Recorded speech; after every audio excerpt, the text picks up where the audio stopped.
Good morning, everyone. Good morning.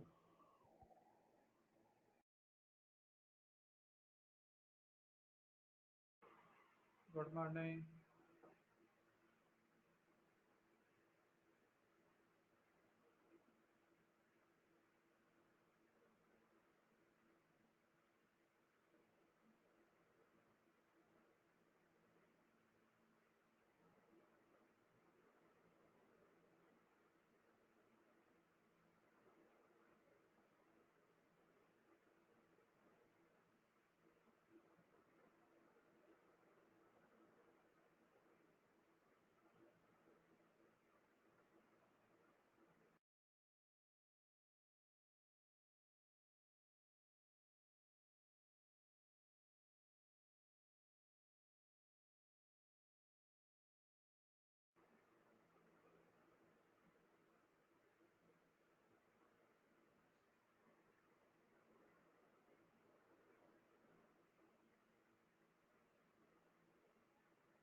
Good morning.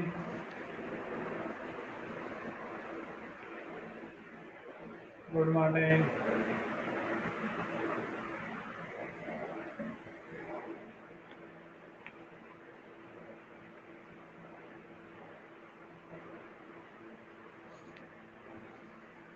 Good morning.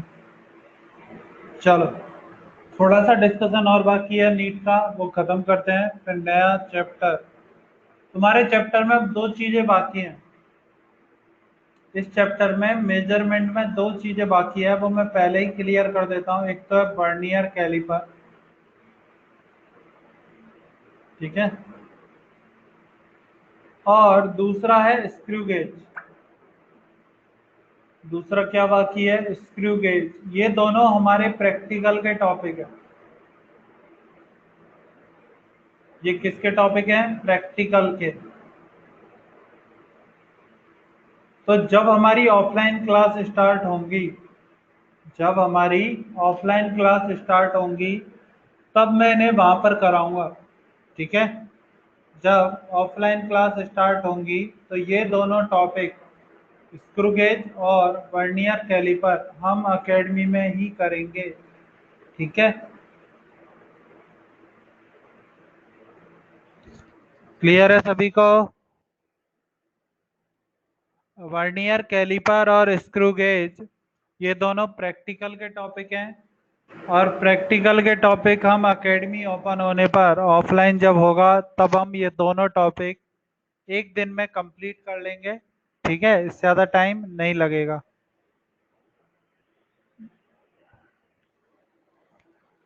चलो, थोड़ा सा डिस्कशन बाकी है, वो ख़त्म करता हूँ और फिर नया चैप्टर वेक्टर स्टार्ट करते हैं। फिर नया चैप्टर कौन सा? वेक्टर स्टार्ट करते हैं, ठीक है। चलो, कल कहाँ तक डिस्कशन हो गया था? बोलो, कल कहाँ तक डिस्कशन हो गया था? 32 तक ही हुआ था। चलो,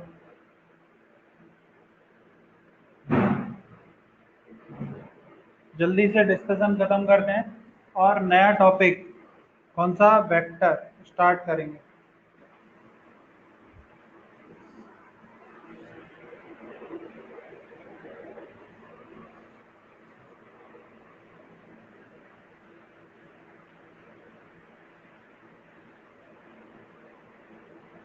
चलो,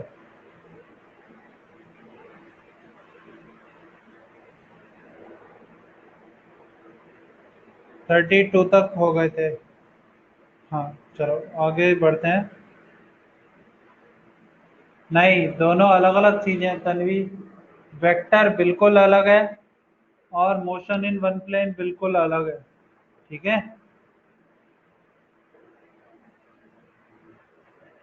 एक मिनट बस, मैं तुम्हारे डाउट लिख लेता हूँ। 33, 34, 35, 36, 33, 34, 35, 36, 39,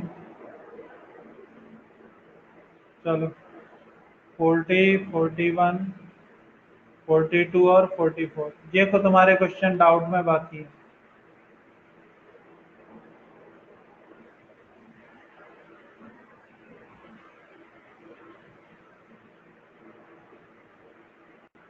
चल, क्वेश्चन नंबर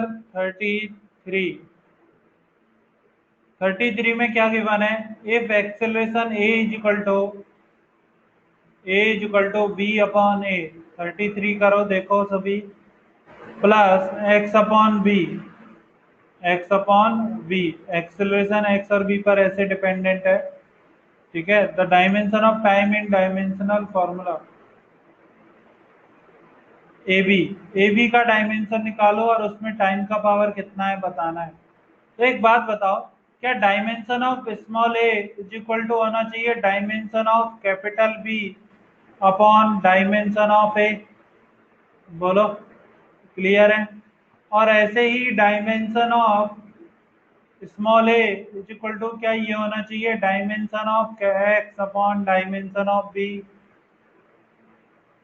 बोलो, क्लियर है?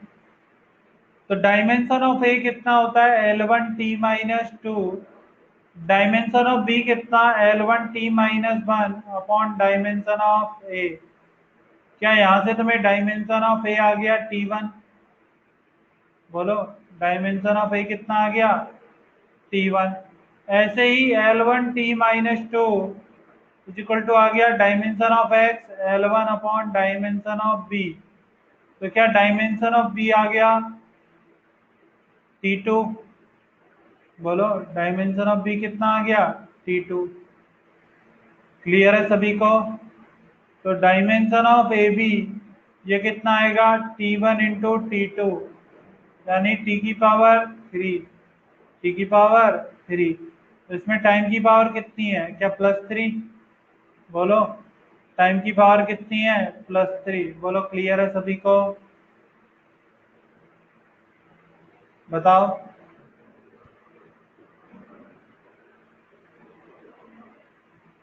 चलो, नोट करो जल्दी, नोट करो सभी, नोट करो।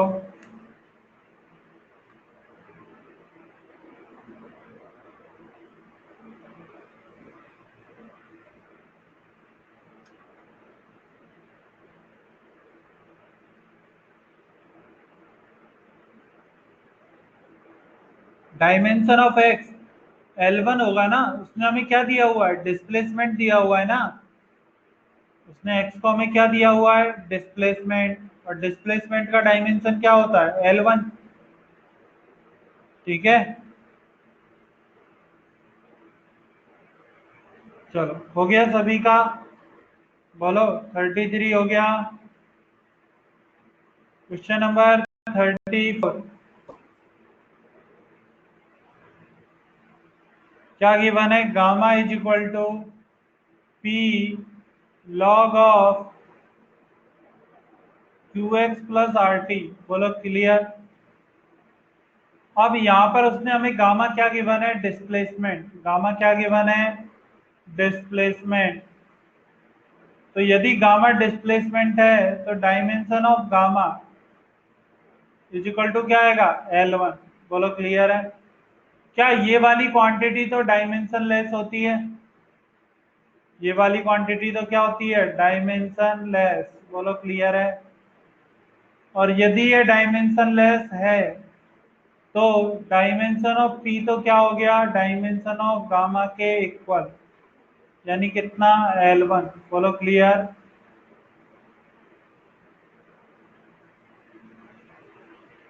यहां तक क्लियर है? तो क्या मैं ऐसे भी लिख सकता हूं dimension of QX is equal to dimension of RT, क्योंकि दोनों क्वांटिटी को ऐड कर रहे हो तो ये रहेगा, ये क्या होगा M0 L0 T0। बोलो, क्लियर है?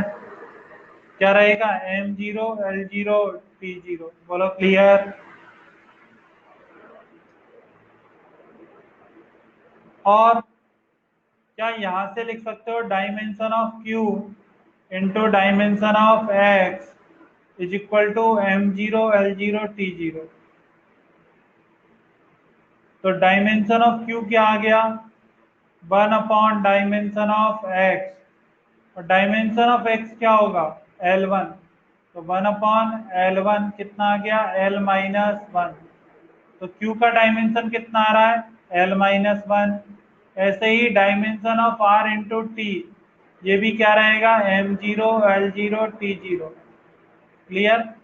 तो dimension of R into dimension of T is equal to क्या आ गया, M0 L0 T0। तो क्या यहाँ से लिख सकते हो, dimension of R is equal to 1/डायमेंशन ऑफ टी कितना, T1। क्या आंसर आ गया, T-1। बोलो क्लियर है।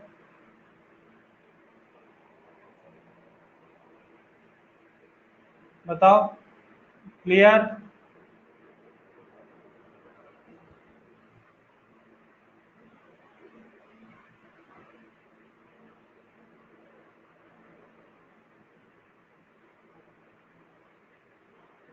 चलो अब ध्यान से देखना, उसने क्या पूछा है, which of the following expression has same dimension have dimension different from other, इनमें से कौन सा दूसरों से अलग डायमेंशन रखता है।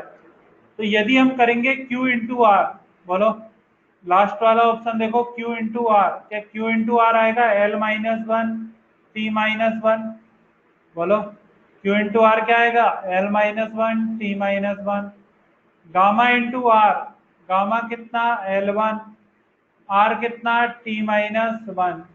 क्लियर है, दो हो गए। थर्ड पी आर, पी और आर, पी कितना, L1, और आर कितना, T-1। और फोर्थ R/Q, R/Q भी क्या आ रहा है, L1 T-1।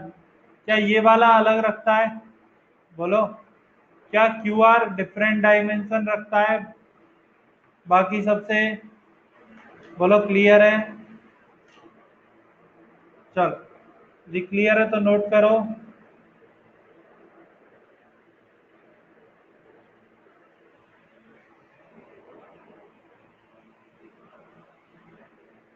क्लियर है तो नोट करो।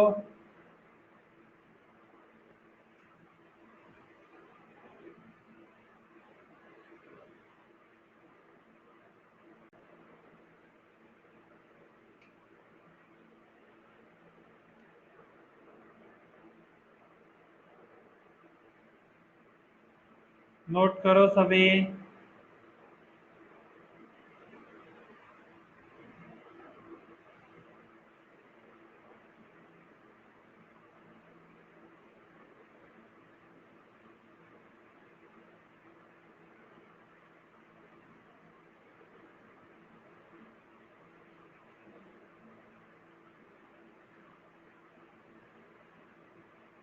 लास्ट में उसने हमें क्या गिवन है कि क्वेश्चन में उसने हमें चार अलग अलग क्वांटिटी गिवन है, क्यू आर गिवन है, गामा आर गिवन है, पी आर गिवन है, और R/Q गिवन है।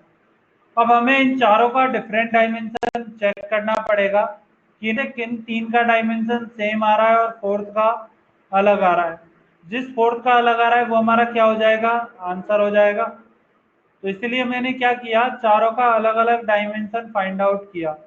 मैंने क्या किया, चारों का अलग अलग डायमेंशन फाइंड आउट किया। क्यू आर का किया, गामा आर का किया, पी आर का किया, और R/Q का। तो मुझे पता चला तीन का तो सेम है, गामा आर, पी आर और R/Q का डायमेंशन तो क्या है, सेम। और क्यू आर का डायमेंशन क्या है, डिफरेंट। ठीक है,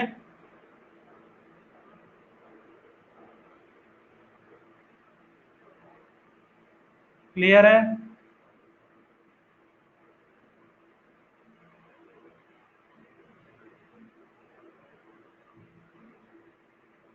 चलो 34 हो गया। Question number 35। 35 देखो अभी ध्यान से सभी। The value of 120 joule per second. The value of 120 joule per second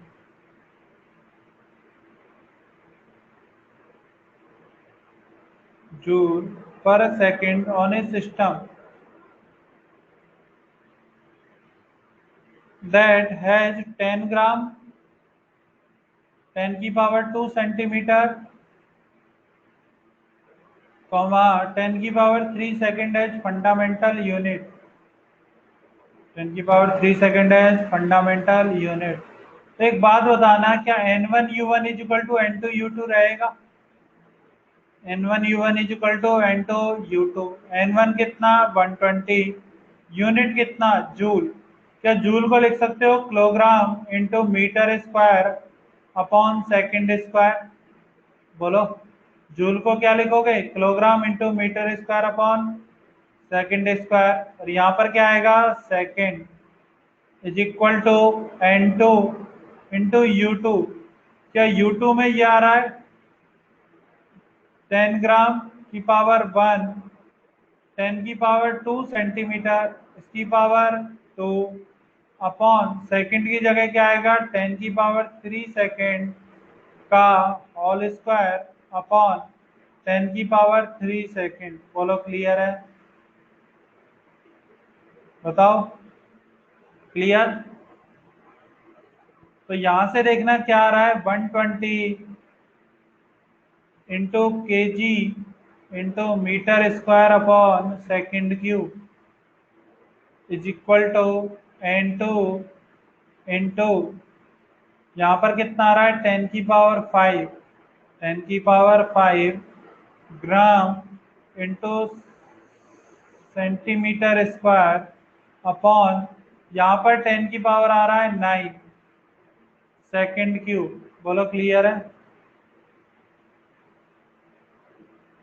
चलो, तो यहाँ से N2, अब ग्राम को सेंटीमीटर को कन्वर्ट करना पड़ेगा।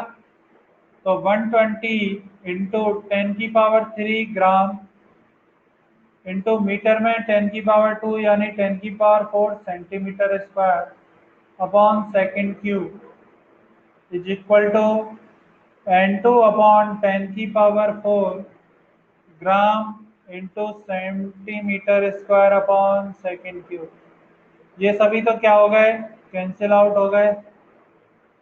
तो यहाँ से क्या आ गया N2, N2 क्या आ गया 120 इंटू 10 का पावर 4 और 4 8 और 3 11, N2 आ गया 12 इंटू 10 का पावर 12। बोलो क्लियर है?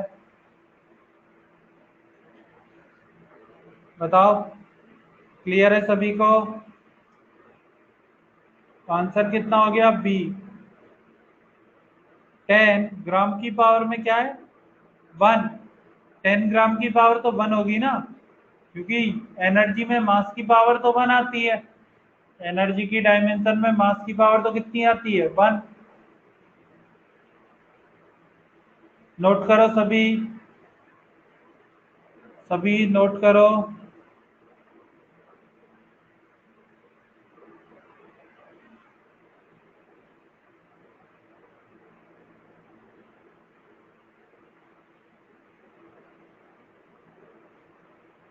नोट करो सभी।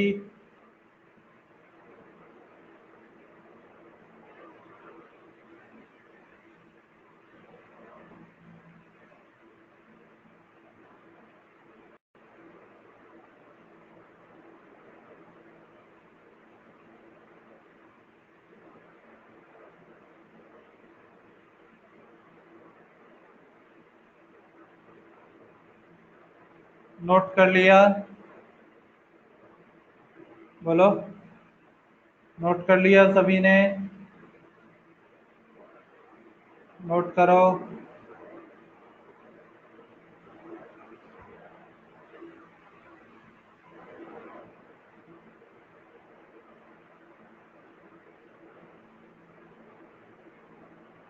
नोट करो सभी।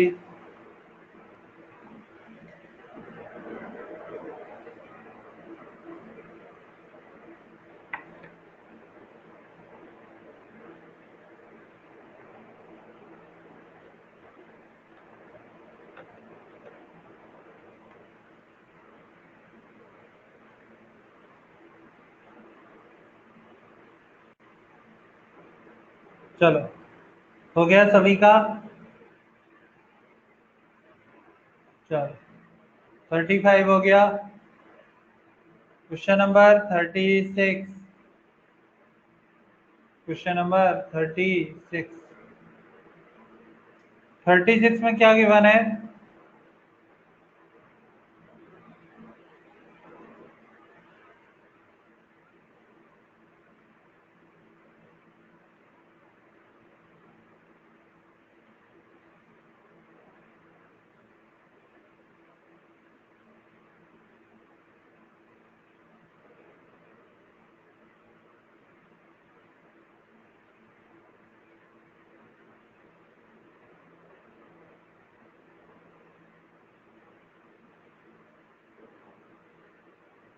हो गया।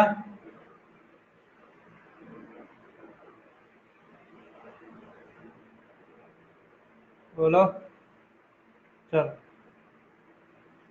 तो अब 36, द फंडामेंटल क्वांटिटी विच है same dimension in dimensional formula of velocity gradient. Velocity gradient, क्या वेलोसिटी ग्रेडियंट होता है? वेलोसिटी पर यूनिट लेंथ, यानी क्या आएगा? M zero L zero T minus one. और प्रेशर ग्रेडियंट, प्रेशर पर यूनिट लेंथ, तो प्रेशर ग्रेडियंट क्या आएगा? m1 L-1 T-2 upon L1। तो ये क्या आ गया? m1 L-2 T-2। बोलो, क्या ये दोनों अलग अलग डायमेंशनल फॉर्मूले हैं? बोलो, क्या ये दोनों अलग अलग डायमेंशनल फॉर्मूला है?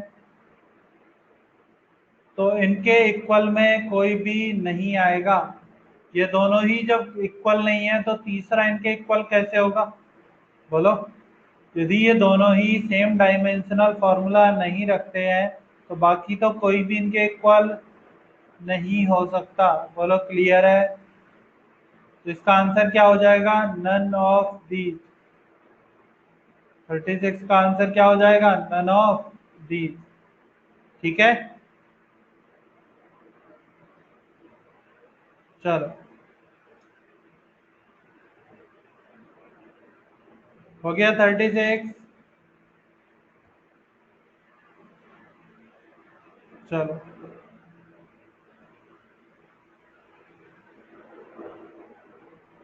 Question number 39। Question number 39।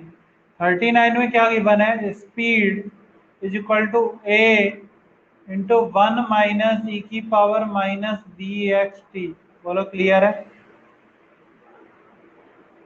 a into 1 - e⁻ तो यूनिट ऑफ बी का यूनिट क्या होगा? एक बात बताओ, क्या मैंने तुम्हें पहले ही बताया था कि ये जो पावर होती है क्या ये डायमेंशन लेस होती है? बोलो, ये पावर कैसी होती है? Dimensionless. तो dimension of B into dimension of X into dimension of T, क्या ये होना पड़ेगा m0 L0 T0? m0 L0 T0। तो क्या डायमेंशन ऑफ बी आ गया 1 डायमेंशन ऑफ एक्स कितना? L1। और डायमेंशन ऑफ टी कितना? T1। क्या ओवरऑल आंसर आ गया? L-1 T-1। ये तो क्या हो गई? डायमेंशन। एल का यूनिट मीटर, तो मीटर की पावर -1। टाइम का यूनिट सेकंड, क्या सेकंड की भी पावर -1? बोलो, क्लियर है? तो बी का यूनिट क्या आएगा? मीटर की पावर -1, सेकंड की पावर -1। क्लियर है सभी को?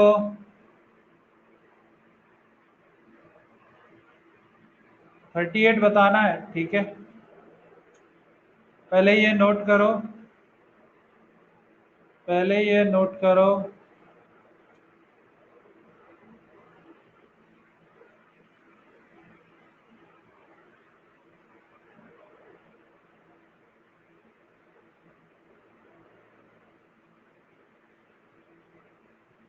कर लिया नोट? बोलो, नोट कर लिया?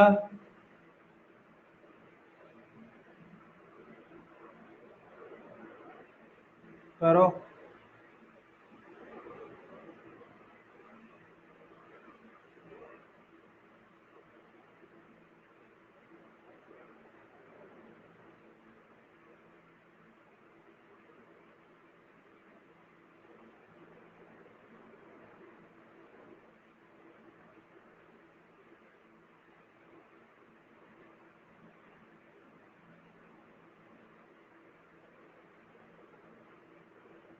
हो गया। चलो क्वेश्चन नंबर 38 में क्या गिवन है, v is equal to under root, इतने ही आते हैं अक्षरा, नीट में इतने ही लेवल के क्वेश्चन आते हैं, ज्यादा टफ नहीं आते, ठीक है। v is equal to under root gamma p upon rho. v क्या है, वेलोसिटी, p क्या है, प्रेशर, और रो क्या है, डेंसिटी। रो क्या है, डेंसिटी।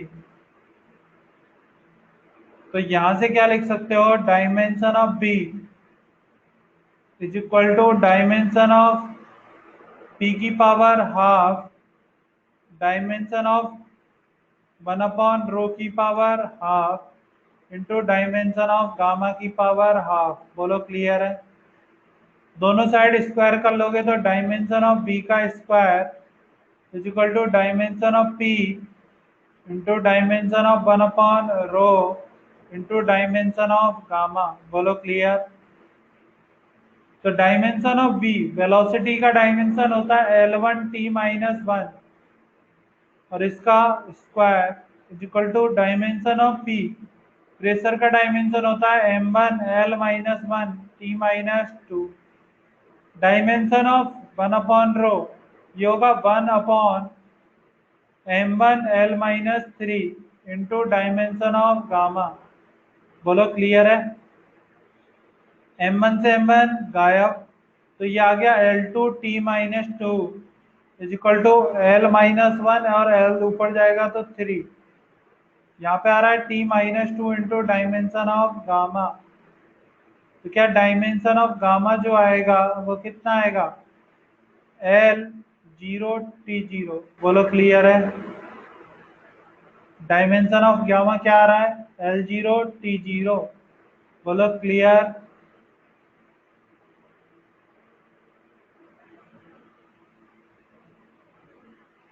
तो डायमेंशन ऑफ गामा क्या हो गया, M0L0t0। ठीक है, नोट करो। क्वेश्चन नंबर 38 नोट करो।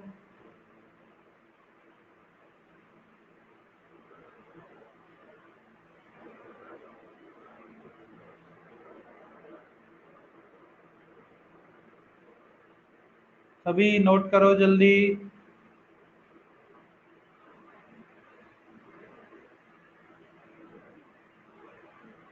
हो गया। चलो क्वेश्चन नंबर 40।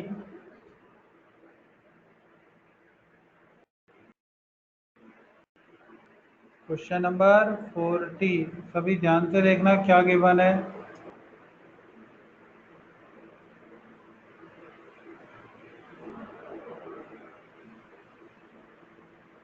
40 क्या गिवन है, in a new system of unit the unit of mass कितनी हो गई, 100 gram. Unit of length L कितनी हो गई, unit 4 metre. And time is 2 second, time कितना है, 2 सेकेंड। बोलो clear. The numerical value of 10 joule. क्या एक बात बताओ, N1 U1 is equal to, तो अभी भी क्या रहेगा, N2 U2। N1 कितना, 10 unit KG into metre square upon second square. बोलो क्लियर है। Is equal to N2 into mass की जगह केजी की जगह इस बार क्या आएगा, 100 ग्राम। लेंथ की जगह क्या आएगा, 4 मीटर का होल स्क्वायर, और टाइम की जगह क्या आएगा, 2 सेकेंड का होल स्क्वायर। बोलो क्लियर। तो यहाँ से देखना 10 into KG into metre square upon second square is equal to N2 into 4 into 1 upon 10 KG into metre square upon second square. बोलो क्लियर। सेम तो कट गए, यहाँ पर आ गया n इज इक्वल टू 100/4 यानी 25। बोलो क्लियर है सभी को। n का वैल्यू कितना आ रहा है, 25। ठीक है, नोट करो जल्दी। सभी नोट करो।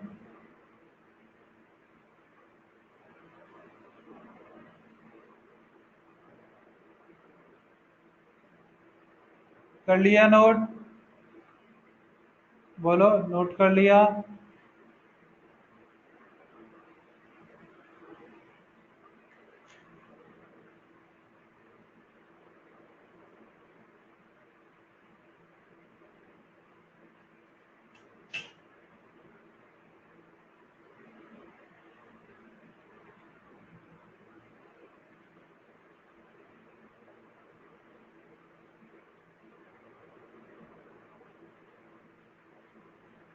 एन इंटू 4/10 कैसे आया? क्या ग्राम को केजी में कन्वर्ट करोगे? ग्राम को केजी में कन्वर्ट करोगे तो क्या 1000 से डिवाइड करना पड़ेगा?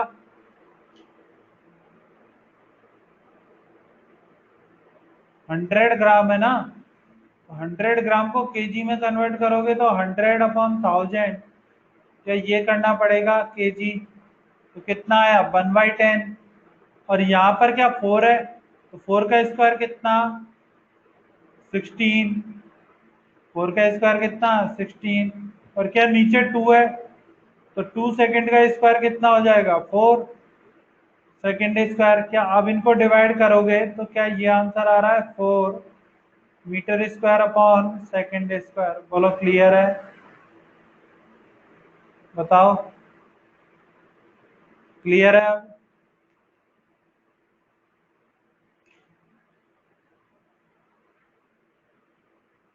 कर लिया नोट? बोलो, नोट कर लिया?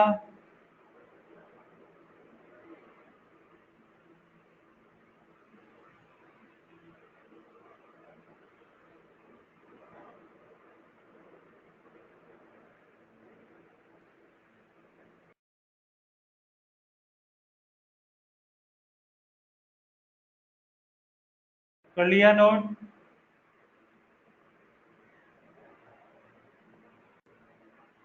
बोलो, नोट कर लिया सभी ने? चलो, अगला क्वेश्चन करें। 41। नेक्स्ट क्वेश्चन कौन सा है? 41। क्वेश्चन नंबर 41 क्या गिवन है? क्वेश्चन नंबर 41 में the force, acceleration and time are taken as fundamental quantity, the dimension of length. Force, acceleration and time, हाँ, इनको हमने क्या लिया है? Fundamental quantity. तो force, acceleration and time are taken as fundamental quantity. तो क्या मैं लिख सकता हूँ L is directly proportional to F का पावर एन, ए का पावर एन और टी का पावर पी? लिख सकता हूँ। तो dimension of L is equal to क्या आएगा? डायमेंशन ऑफ एफ का पावर एन, डायमेंशन ऑफ ए का power N, dimension of T का पावर पी। बोलो क्लियर है? एफ का पावर एम कितना होगा? m1 l2 l1 t minus 2 का पावर m, ए l1 t माइनस 2 का पावर n, और t यानी t1 का पावर p। क्लियर है? ये डायमेंशन ऑफ क्या आ रही है? l, जो कितना होता है? l1। ठीक है, तो यहां से क्या आ गया? l1 is equal to m का पावर m, l का पावर m प्लस n, और t का power -2n plus p। Clear? अब यहाँ पर m इज इक्वल टू तो क्या आ रहा है? 0।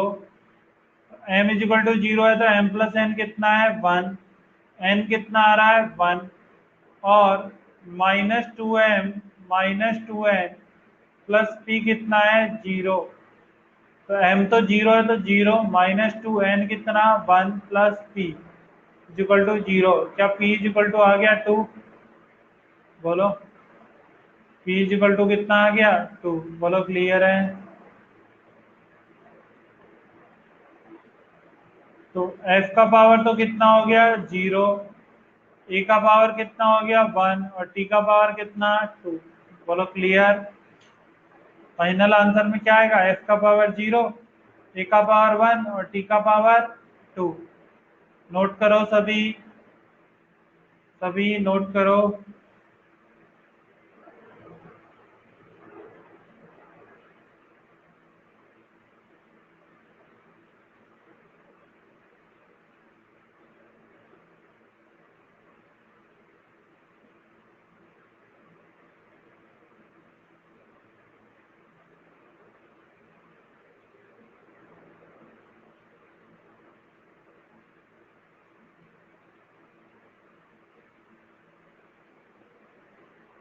नोट करो सभी।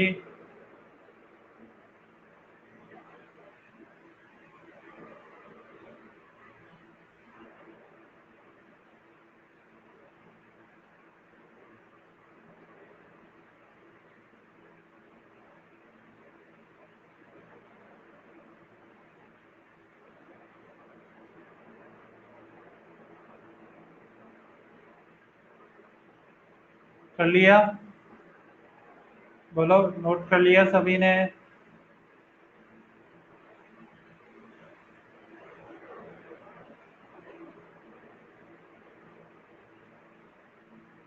चलो, क्वेश्चन नंबर 41 हो गया। Question number 42।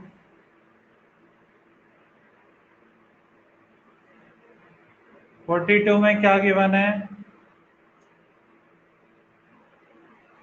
The side of a cube is measured as this. Cube की साइड कितनी है? A is equal to 10.5 plus minus 0.1। Clear है? और इसमें भी क्या है? सेंटीमीटर। Find its volume. तो बी इज इक्वल टू क्या? ए क्यूब होता है। बोलो, बी इज इक्वल टू क्या होगा? ए क्यूब। बोलो, क्लियर है? तो सभी में तुम देखोगे ना तो 11.58 तो क्या है? कॉमन। सभी में 11.58 तो क्या है? कॉमन। क्या हमें सिर्फ एरर निकालना है? बोलो, हमें सिर्फ क्या फाइंड आउट करना है? एरर। क्या एरर का जो होता है वो ये रहता है, delta B upon V is equal to 3 times delta A upon A. बोलो, delta B upon B is equal to 3 times delta A upon A. तो delta B upon V is equal to 3 times delta A कितना? 0.1 upon ए कितना? 10.5। बोलो, clear है? 3 × 0.1 plus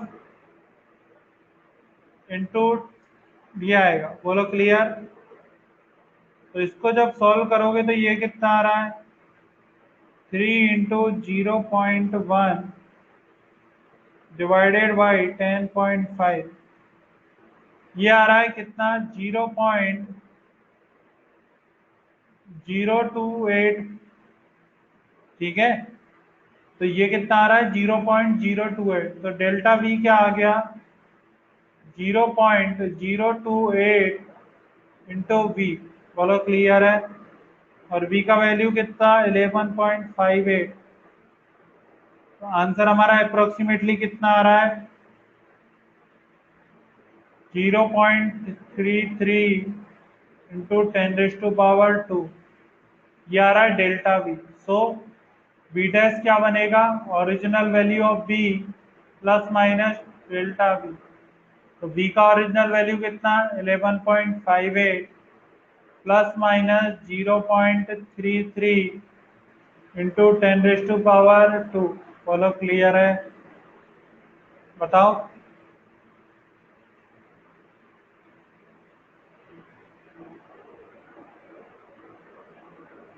बताओ, clear है सभी को?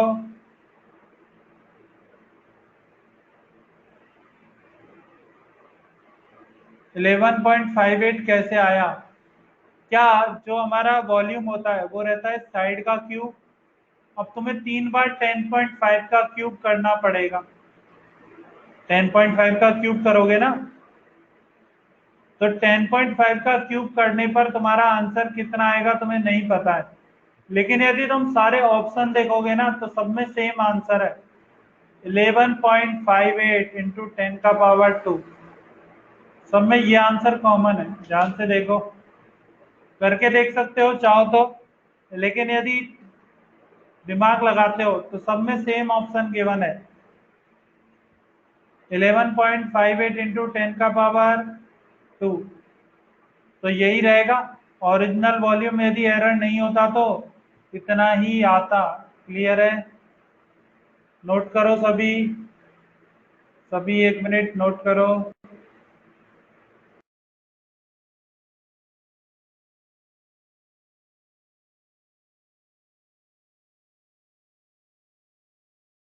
.33 कैसे आया? यहां तक क्लियर है? 0.028 इंटू वी। अब क्या हमारा जो v का एक्चुअल वैल्यू है वो ये आया है। v का एक्चुअल वैल्यू कितना आया? 11.58 इंटू 10⁻², यही आया है।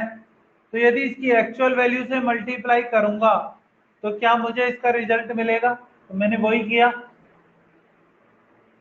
0.028 इंटू 11.58 इंटू 10⁻²। ठीक है, तो आंसर कितना आ गया? 0.33 इंटू 10⁻²। क्लियर? नोट करो जल्दी सभी, क्वेश्चन नंबर 42 नोट करो।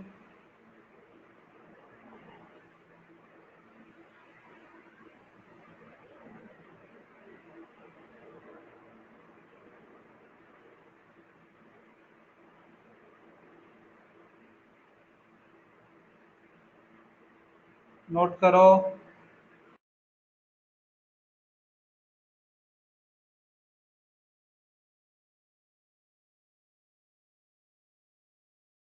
कर लिया नोट सभी ने? बोलो, नोट कर लिया? चलो, 42 हो गया। 44। अब देखो question number 44।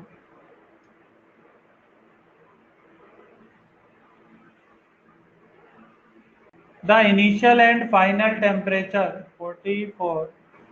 T initial given है और टी फाइनल गिवन है। कितना कितना? ये गिवन है 15 प्लस माइनस 0.2, और ये कितना गिवन है? 42 प्लस माइनस 0.4। ठीक है। What is the rise in temperature of the body? तो चेंज कितना हुआ? क्या चेंज हमसे पूछा है? डेल्टा टी होता है T final minus T initial. बोलो clear? T final minus T initial. तो टी फाइनल कितना? 42। यदि चेंज पूछा जाए -15। क्या एक्चुअली आना चाहिए था 27? बोलो, रियल वैल्यू कितनी आनी चाहिए थी? 27। लेकिन क्या एरर है? और मैक्सिमम एरर इन एडिशन या सब्ट्रैक्शन, क्या मैक्सिमम एरर होता है plus minus delta A plus delta B? तो ये कितना आ गया? प्लस माइनस डेल्टा ए कितना? 0.2 प्लस 0.4। क्या आंसर आ गया? 0.6। बोलो क्लियर है? रियल में आंसर जो चेंज होगा वो कितना आएगा? Delta T 27 plus minus 0.6 degree Celsius. बोलो क्लियर? बताओ।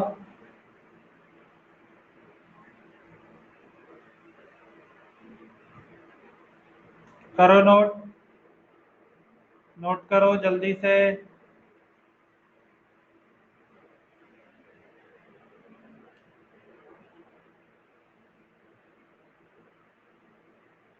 नोट करो सभी।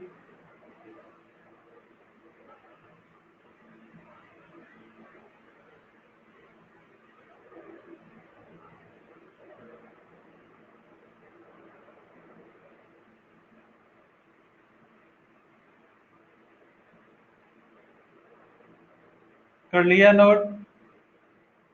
बोलो, नोट कर लिया?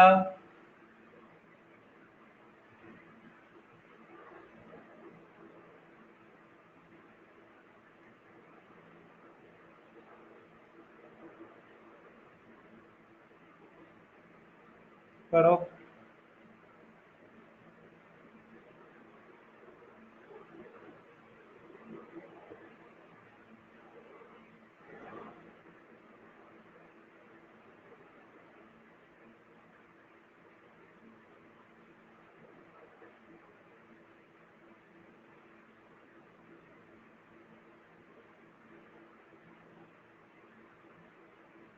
हाँ, 0.6 आएगा ना, 27 प्लस माइनस 0.6,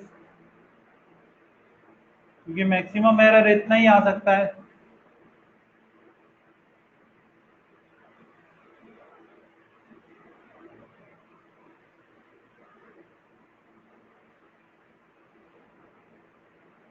हो गया। चलो last question number 45। Question number 45। Question number 45 में क्या गिवन है? The kinetic energy of a particle क्या होती है? Half M B square. Kinetic energy क्या होती है? Half M B square. यदि परसेंटेज एरर इन एम कितना 2 और बी में कितना है 3, बी में कितना है 3 और एम में कितना है 2, तो परसेंटेज एरर इन के ई, क्या परसेंटेज एरर इन के ई जो होगा वो कितना आएगा? क्या 1 time percentage error in M plus 2 time percentage error in B? बोलो क्लियर है? परसेंटेज एरर इन के क्या आएगा? 1 time percentage error in M plus 2 time percentage error in B. Clear? तो 1 time percentage error in M कितना given है हमें? 2 plus 2 time percentage error in B कितना आया? 3। तो क्या ओवरऑल आंसर आ जाएगा? 2 प्लस 6 इज इक्वल टू 8%। तो काइनेटिक एनर्जी में कितना एरर मिलेगा? 8% का। बोलो क्लियर?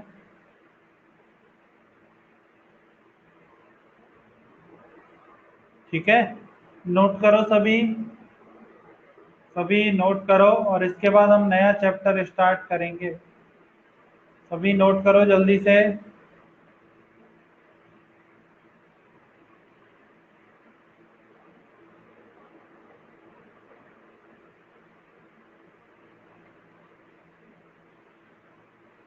हाँ नहीं, न्यूमेरिकल वैल्यू को हम कभी भी सॉल्विंग में कंसिडर नहीं करते हैं।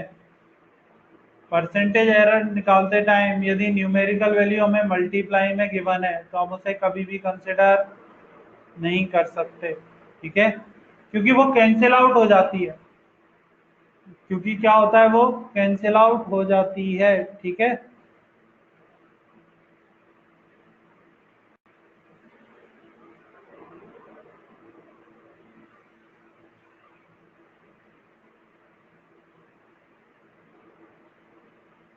हो गया।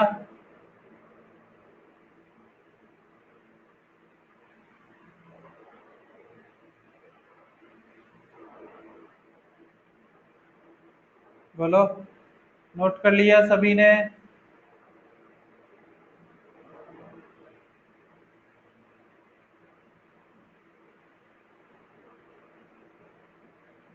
चलो नए चैप्टर की हेडिंग डालो भी वेक्टर। सभी न्यू चैप्टर की हेडिंग डालो वेक्टर क्वांट। सभी नए चैप्टर की हेडिंग डालो वेक्टर। ठीक है, सभी नए चैप्टर की हेडिंग क्या डालोगे? वेक्टर।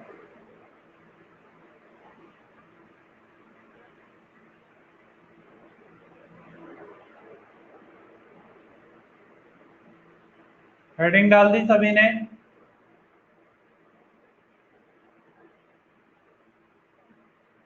चलो अब सभी ध्यान से सुनना, चैप्टर नया स्टार्ट हो चुका है, इम्पोर्टेंट भी है ये चैप्टर। तो अभी तक हमने क्वांटिटी के बारे में पढ़ा था। अभी तक हमने किसके बारे में पढ़ा था?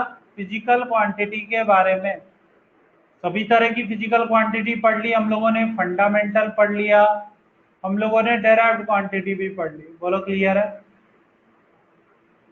हम लोगों ने क्वांटिटी कैसे कौन सी पढ़ी? फंडामेंटल और डेराइव्ड। और लास्ट में वालों मानो तो हम लोगों ने थर्ड और कौन सी पढ़ी थी? बोलो। एक तो फंडामेंटल मैंने बताई थी, एक डेराइव्ड, और थर्ड कौन सी बताई है? क्या? Supplementary quantity. ठीक है, अब इन्हीं क्वांटिटी को हमने क्या किया, on the basis of direction, ये सभी क्वांटिटी मिलाकर, फंडामेंटल और डेराइव्ड ये दोनों मिलाकर इनको हमने डिवाइड किया किसके बेसिस पर? डायरेक्शन के बेसिस पर। On the basis of direction, on the basis of direction, physical quantities are divided in, physical quantities are divided in three parts. Direction के बेसिस पर अब हम लोगों ने इन्हें कितने पार्ट में डिवाइड कर दिया, 3 पार्ट में डिवाइड कर दिया। कोई लिखना मत, सिर्फ सुनते जाना। पहला पार्ट क्या बनाया हम लोगों ने, स्केलर क्वांटिटी। Scalar quantity. दूसरा पार्ट हम लोगों ने जब इन्हें डेराइव किया तो हम लोगों ने बनाया वेक्टर क्वांटिटी। Vector quantity.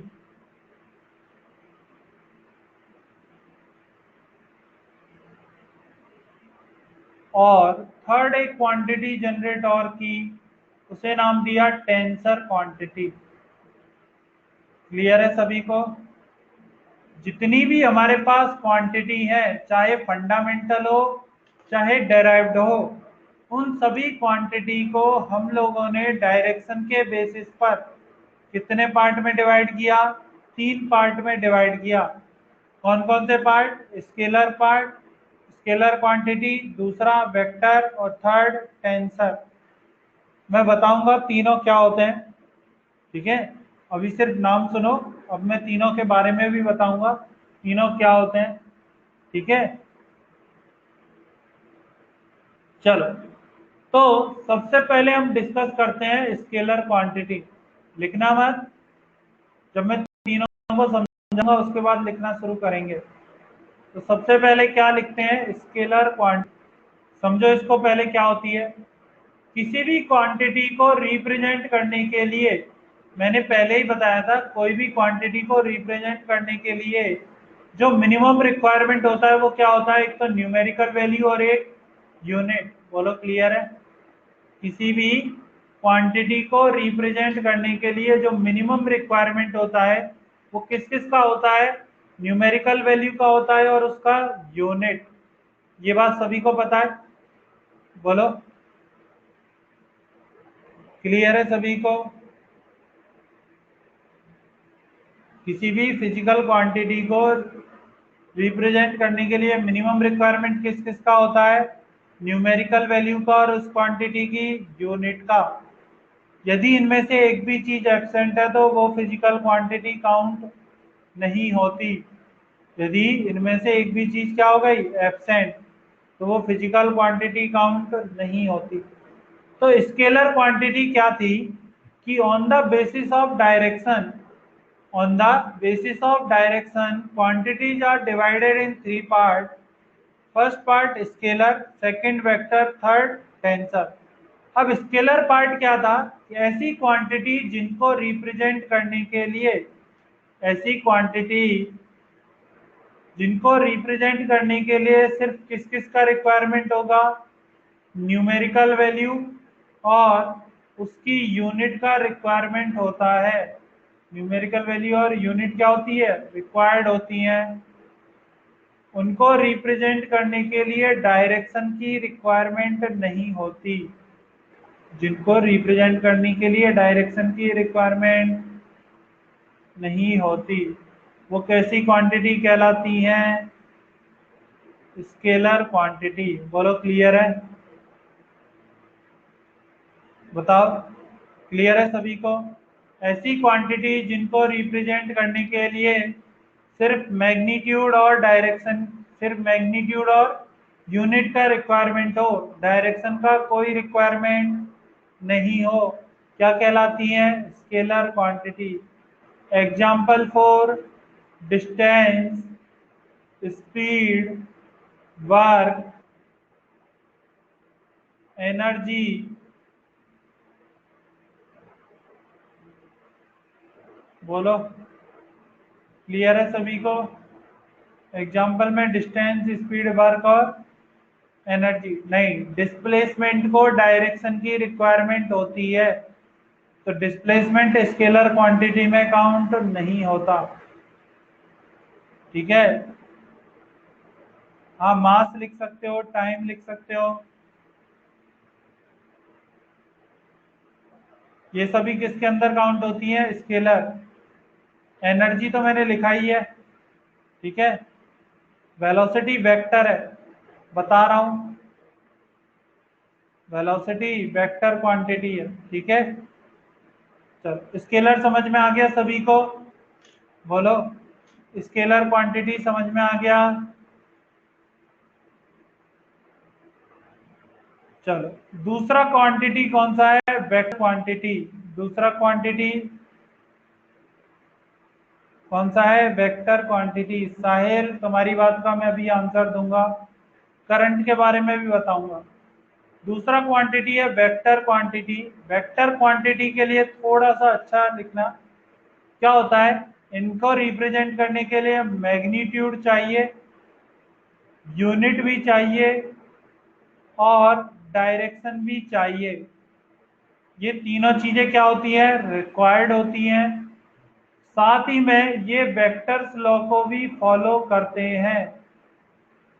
साथ ही में ये वेक्टर्स लॉ को भी फॉलो करते हैं। तब जाके क्या बनती है? Vector quantity. बोलो, क्लियर है?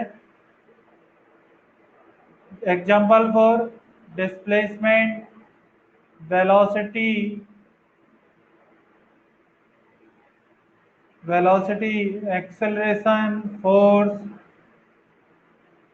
टॉर्क।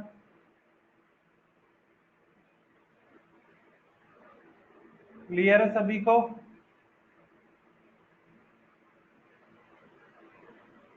ऐसी क्वांटिटी जिनको रिप्रेजेंट करने के लिए मैग्नीट्यूड और यूनिट के साथ साथ किसकी रिक्वायरमेंट हो? डायरेक्शन की रिक्वायरमेंट हो, प्लस साथ में वो वेक्टर्स लॉ को भी फॉलो करते हो।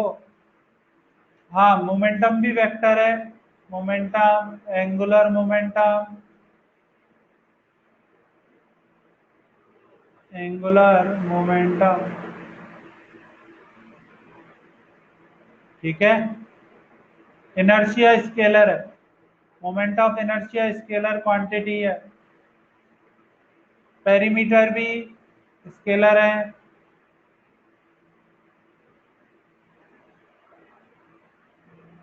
एरिया वेक्टर क्वांटिटी है।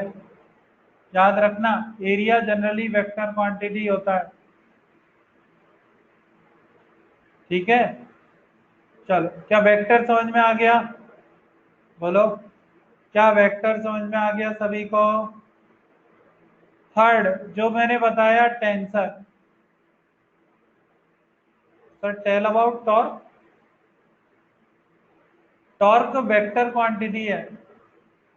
टॉर्क क्या है? Vector quantity.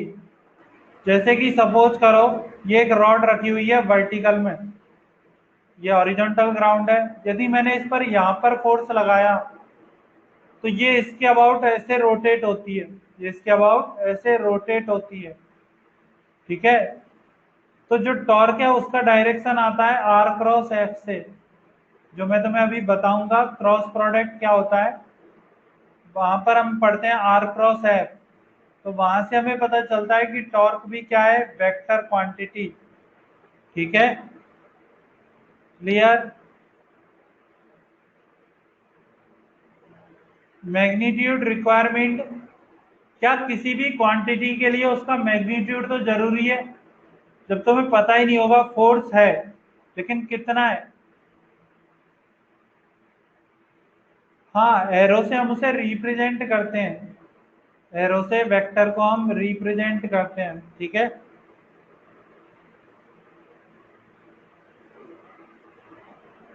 चलो, लास्ट समझो पहले, टेंसर क्वांटिटी। लास्ट कौन सी क्वांटिटी समझोगे पहले? Tensor quantity.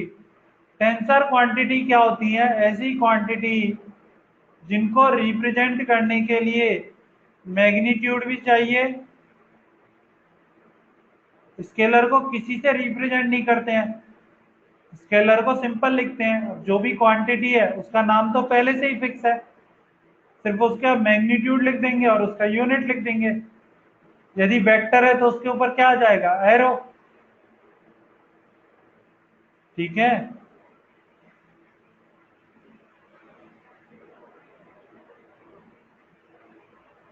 तो टेंसर क्वांटिटी को रिप्रेजेंट करने के लिए मैग्नीट्यूड चाहिए, यूनिट चाहिए और डायरेक्शन भी चाहिए। बट ये वेक्टर्स लॉ को फॉलो नहीं करती, वेक्टर्स लॉ को फॉलो फॉलो नहीं करती।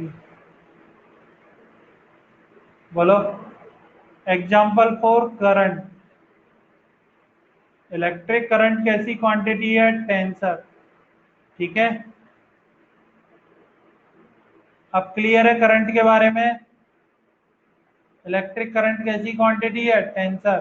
करंट का डायरेक्शन होता है, करंट का हमेशा डायरेक्शन होता है, लेकिन करंट वेक्टर लॉ को फॉलो नहीं करती।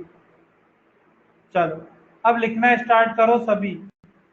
हेडिंग डाल दिया ना सभी ने वेक्टर, वो धीरे धीरे पता चलेगा। नहीं, जब स्केलर क्वांटिटी में डायरेक्शन ही नहीं है तो वो वेक्टर लॉ को फॉलो क्यों करेंगी?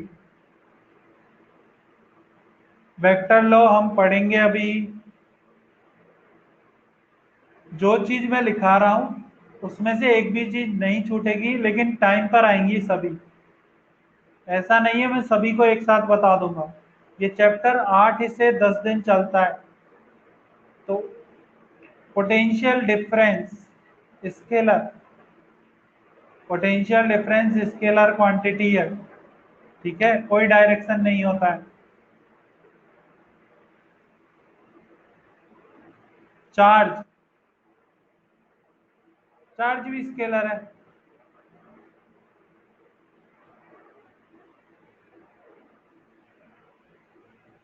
ठीक है, मैं सबका लिखा दूंगा अभी, क्यों? आराम से पहले लिखो थोड़ा थोड़ा, उसके बाद मैं समझाता जाऊंगा, चीजें क्लियर हो जाएंगी। ठीक है, तो सभी हेडिंग डालो वेक्टर। डाल दिया चैप्टर का हेडिंग? बोलो। चैप्टर का हेडिंग डाल दिया?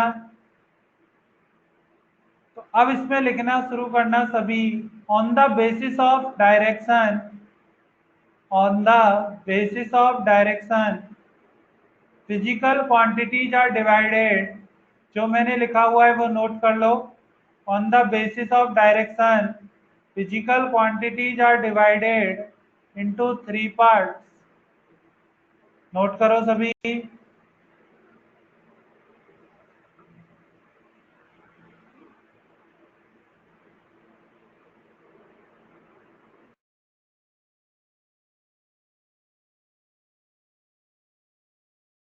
कर लिया नोट सभी ने? On the basis of direction physical quantities are divided into three parts. कौन कौन सा? स्केलर, वेक्टर और टेंसर।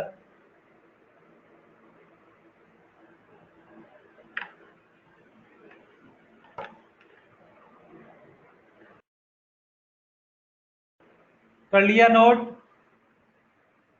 बोलो।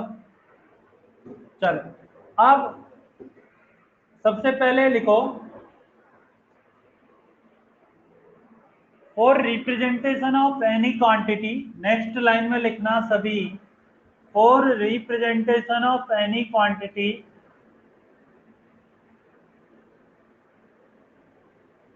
For representation of any quantity the magnitude and unit,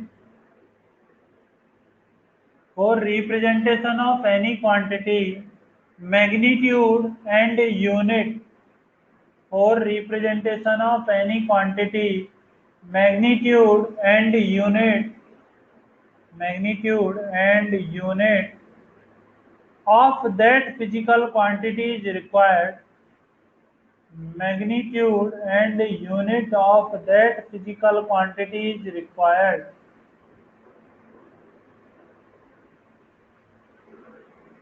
magnitude and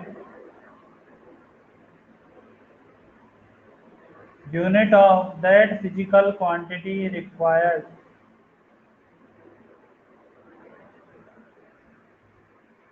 that physical quantity required।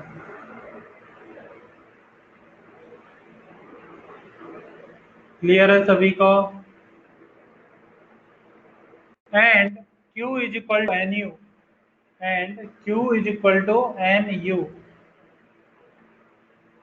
And Q is equal to N U. Clear?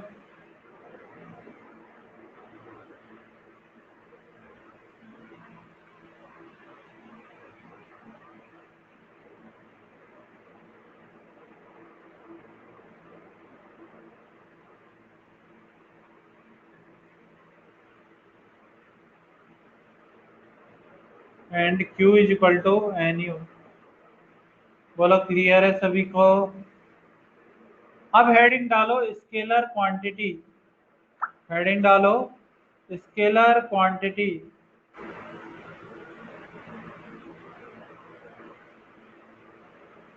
सभी heading डालो scalar quantity.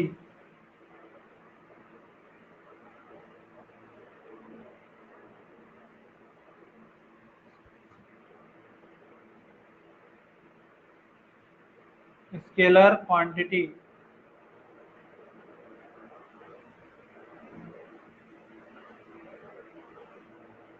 डाल दिया सभी ने हेडिंग? बोलो क्या सभी ने हेडिंग डाल दिया? हाँ, इसमें लिखना those quantity,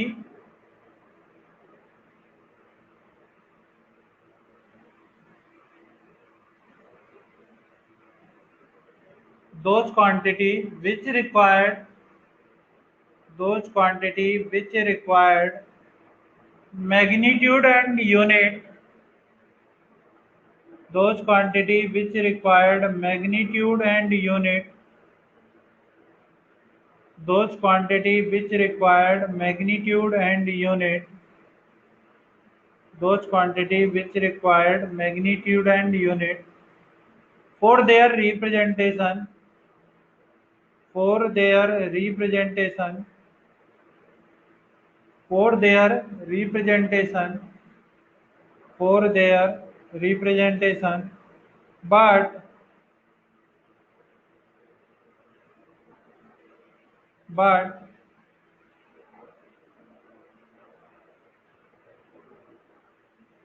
but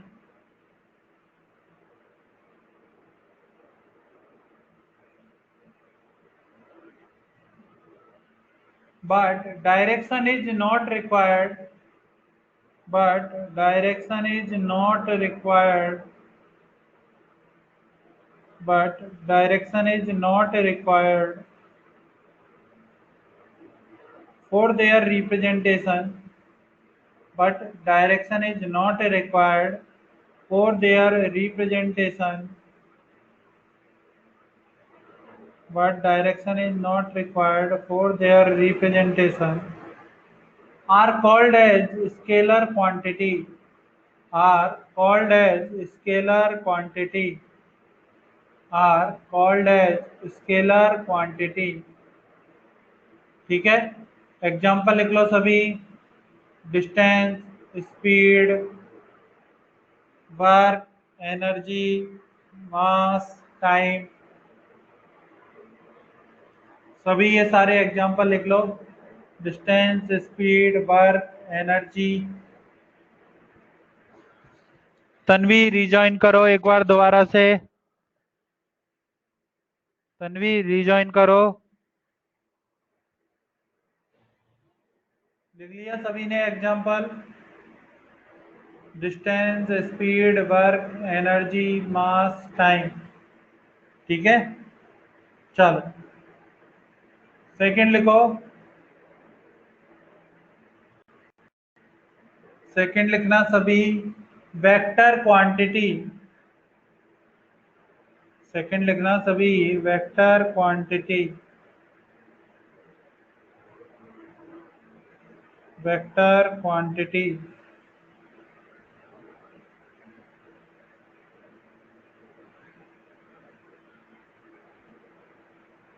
those quantity, those quantity which require,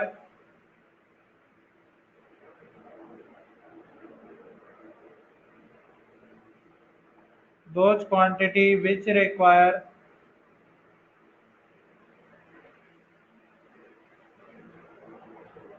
those quantity which required। Vector quantity का लिखना डेफिनेशन।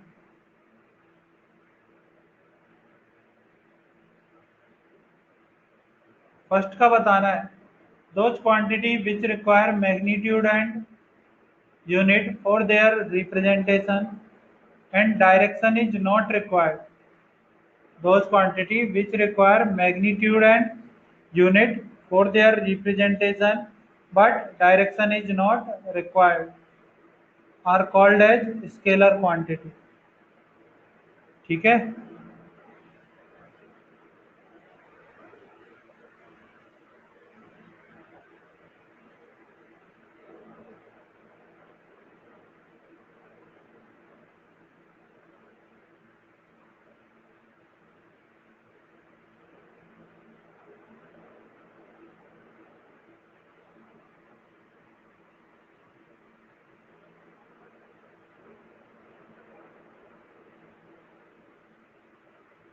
लिख लिया। एग्जाम्पल लिख लो, mass, time, speed, distance.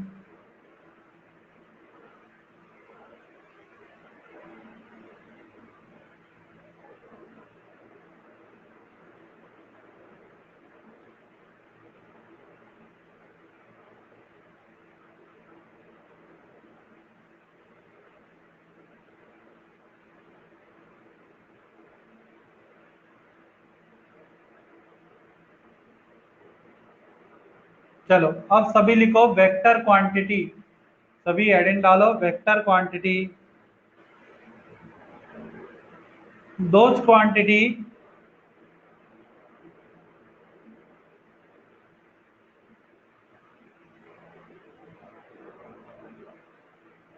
those quantity which require those quantity which require magnitude and unit, those quantity which require magnitude and unit for their representation, those quantity which require magnitude and unit for their representation, those quantity which require magnitude and unit for their representation, and direction is also required, and direction is also required, and direction is also required, and direction is also required,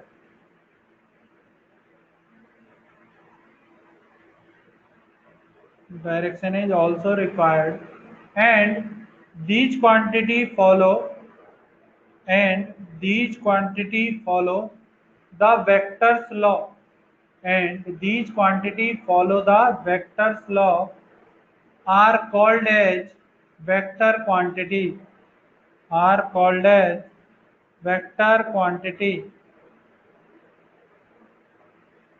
are called as vector quantity। Clear है?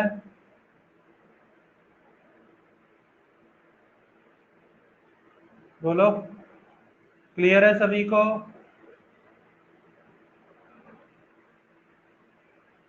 चलो example लिखो, displacement, velocity, displacement, velocity, acceleration, displacement, velocity, acceleration, torque, displacement, velocity, acceleration, torque, momentum, angular momentum. ठीक है,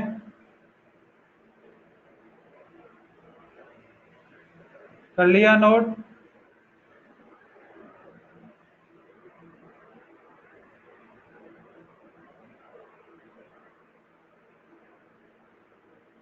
note कर लिया?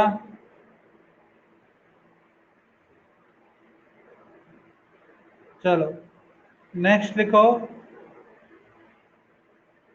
सभी next लिखो।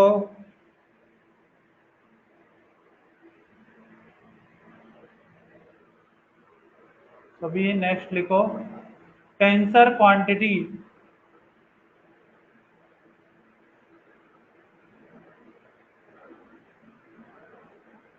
Tensor quantity, tensor quantity. और टेंसर क्वांटिटी में सभी लिखना,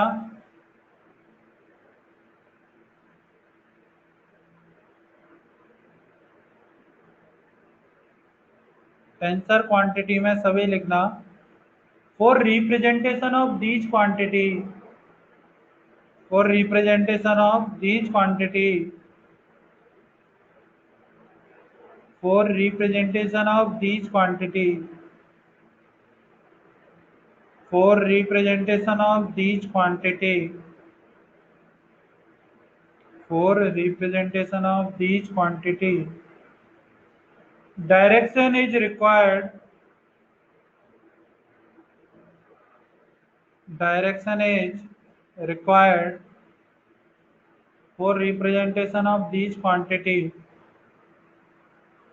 Direction is required with magnitude and unit.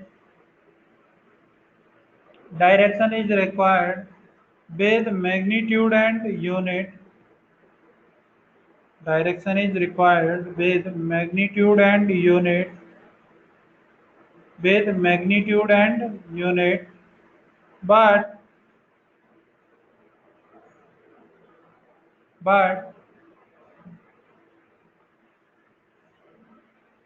these quantity does not follow the vector's law. But these quantity does not follow the vector's law. But these quantity does not follow the vector's law. Clear है सभी को? These quantity does not follow the vector's law.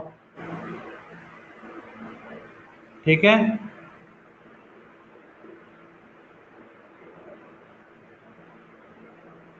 Example लिख लो current. Example क्या लिख लोगे? Current.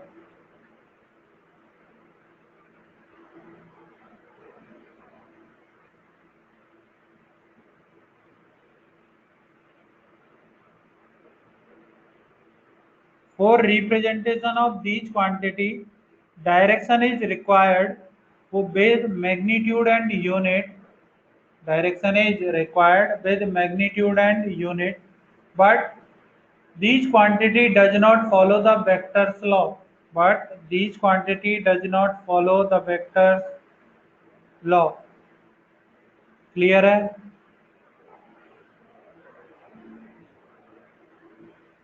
Tensor को किसी sign से रिप्रेजेंट नहीं करते हैं. बस हमें पता होना चाहिए कौन कौन सी क्वांटिटी टेंसर में आती है. एक प्रेशर भी टेंसर में काउंट होता है. प्रेशर भी टेंसर में काउंट होता है. ठीक है? प्रेशर भी किस में काउंट होता है? टेंसर में. क्लियर है सभी को? बोलो.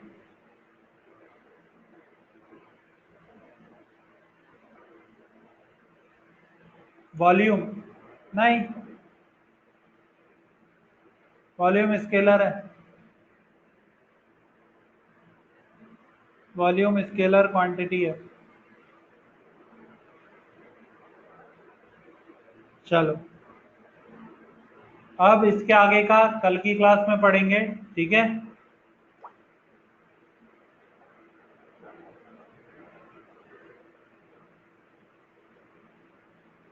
चलो.